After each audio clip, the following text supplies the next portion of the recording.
Ba't ganun daw ako mapatawad ng kapatid ko? Baka papatawarin niya ako kung magpakamatay na lang talaga ako.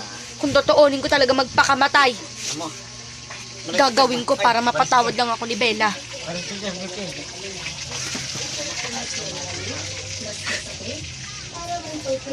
Papakamatay na lang ako! Patawarin ko lang siya kung magpapakamatay siya. Baka dalawin ko pa siya sa libingan niya.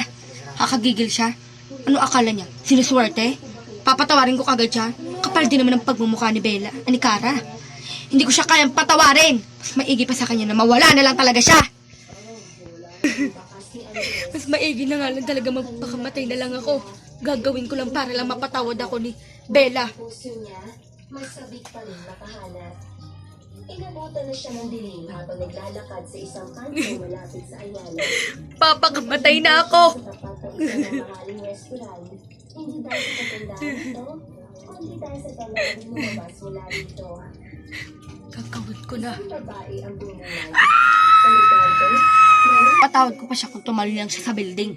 Baka mas sumaya pa ako na mas mawala pa lang siya. Ate, tulungan mo ko. Tumalo na ako sa building para lang mapatawad mo ako. sa gilid ng kalsada. Mas masaya pa ako kung mawala na lang yung kapatid ko. Sana nga mawala na lang siya. Hindi kami magkita habang buhay. Po guys, ako nga po pala si Bella. Ano po ba nangyari kay Ara? I-share nyo lang po guys at i-like nyo na po guys. Thank you po kung paano po kami magkakabati. Thank you po.